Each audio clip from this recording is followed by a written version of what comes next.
بسم الله الرحمن الرحيم. الحمد لله رب العالمين، والعاقبة للمتقين، والصلاة والسلام على خير خلقه محمد وعلى آله وصحبه أجمعين. أما بعد، قال الله تعالى في شأن حبيبه: إن الله وملائكته يصلون على النبي يا أيها الذين آمنوا صلوا عليه وسلموا تسليما.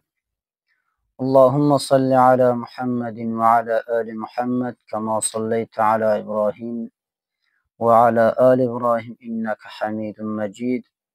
اللهم بارك على محمد وعلى آل محمد كما باركت على إبراهيم وعلى آل إبراهيم إنك حميد مجيد.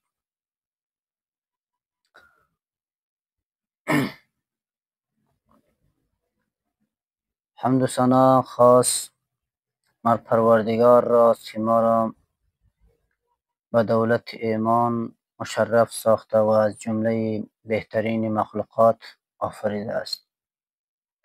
و درود و سلام بر روح پرفتوح رسول الله صلی الله علیه و سلم که از جانب پروردگار رحمت للعالمین مبعوث گردیده است.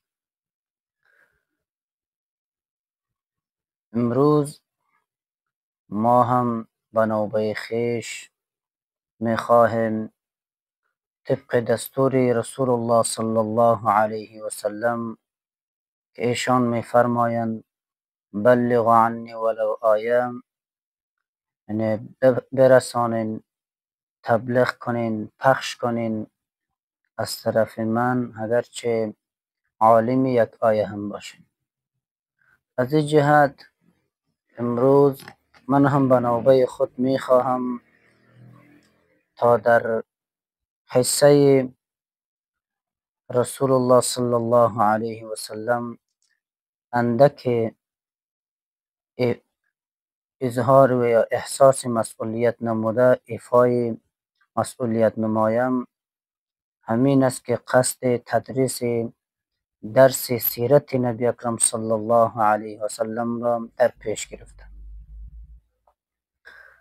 سیرت نبی اکرم صلی الله علیه و سلم در عالم دنیا بهترین سیرت و محبوب ترین سیرت و آموزنده ترین سیرت ها می باشد.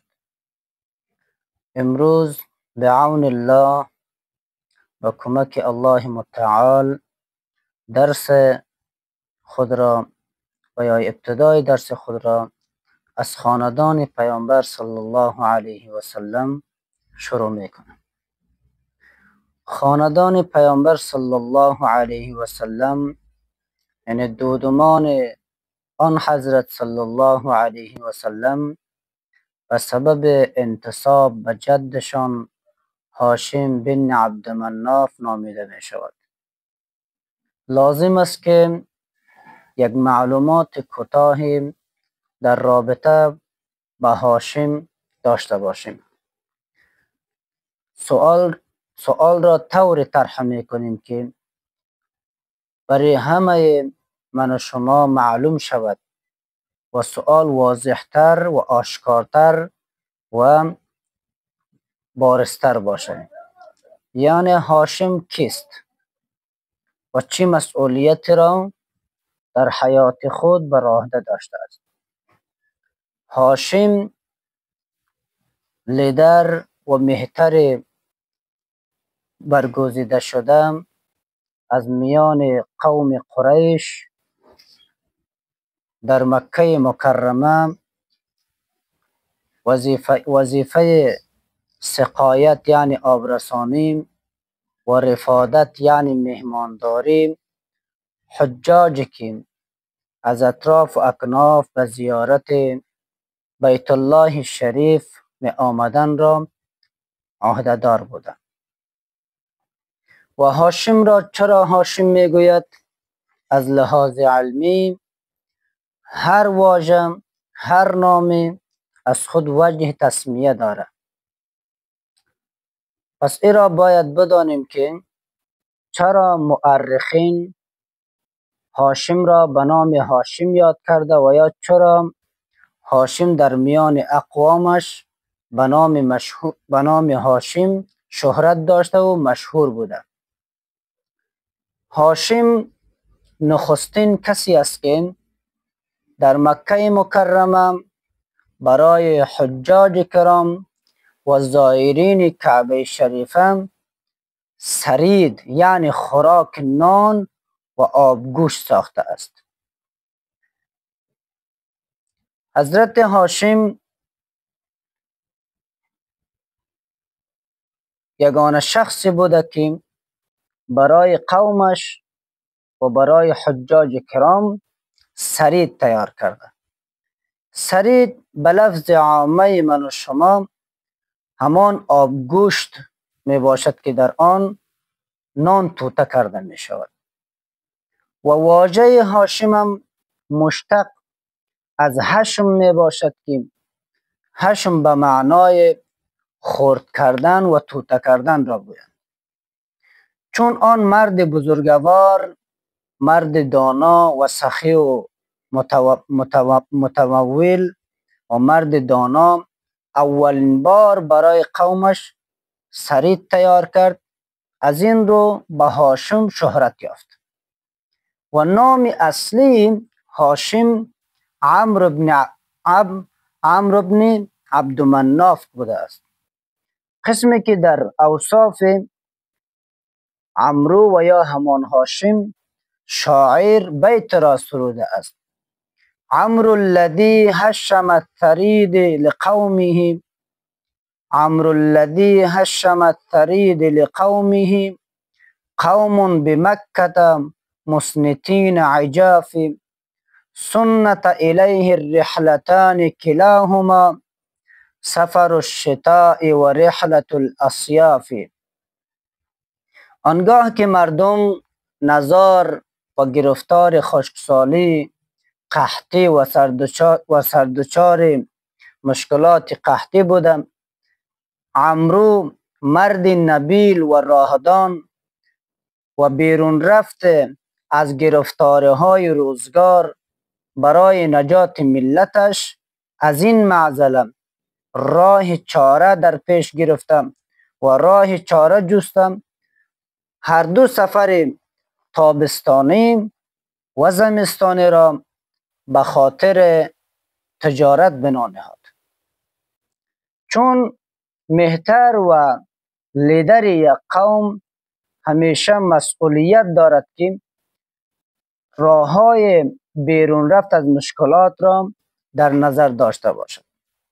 چه قسمی که رسول الله صلی الله علیه و سلم خودشان میفرمایند که این سردار قوم خادم قوم است و دیگر اینکه مسئولیت تماما یک رعیت بر مهتر و یا کلان و یا کلانتر و یا زعیم همان قوم سپرده می شود. از این لحاظ هاشم دانا و کارفهم این دو تجارت را به راه انداخت، سفر تابستانی و زمستانی را به خاطر تجارت. میاییم حضرت هاشم به کدام طرف و به کدام نحو سفر کرد. هاشم در مسیر شام، هاشم به مقصد تجارت مکه را ترک گفتم، راهی شام شد. وی در جریان سفرش به یثرب فرود آمد و در آنجا مدتی را اقامت نمود. یک چند وقتی در آنجا درنگ کرد. اقامت نموده با دختری به نام سلما بنت عمرو پیوند ازدواج بست. تا یک زمان یک مدتی با همسر خود سلما در شهر یثرب به سر برد. در این مدت سلما دختر با وجاهت، دختر با اخلاق و مؤدب از یک خانواده با وجاهت، با وسامت و یک خانواده مردمدار و یک خاندان خیلی ها از لحاظ اخلاقی، فرهنگی و از لحاظ اقتصادی، اجتماعی، سیاسی بزرگ بود. آن زمانی که با هاشم ازدواج کرد، از هاشم باردار گردید. هاشم قبل از به دنیا آمدن فرزندش دوباره به سفر خود ادامه دادم، مسیر شام را در پی گرفت. هاشم فقید مرد دلسوز و وطن دوست و ملت دوست در سرزمین فلسطین در شهر غزه امروزی به سبب مریضی که عاید حالش گردید دعای اجل را لبیک خواندم، جان را به جان آفرین تسلیم نمود. سلما بعد وفات همسرش فرزندی را که از هاشم در بطن می پرورید و یا از هاشم فقید باردار شده بود، در سال 497 میلادی به نام شیبه به دنیا آورد. درس امروز ما به همین جا به خاتمه میرسم. الله متعال توفیق بیشتری از این را بر ما شما نصیب فرماید. و آخر دعوانا ان الحمد لله رب العالمین.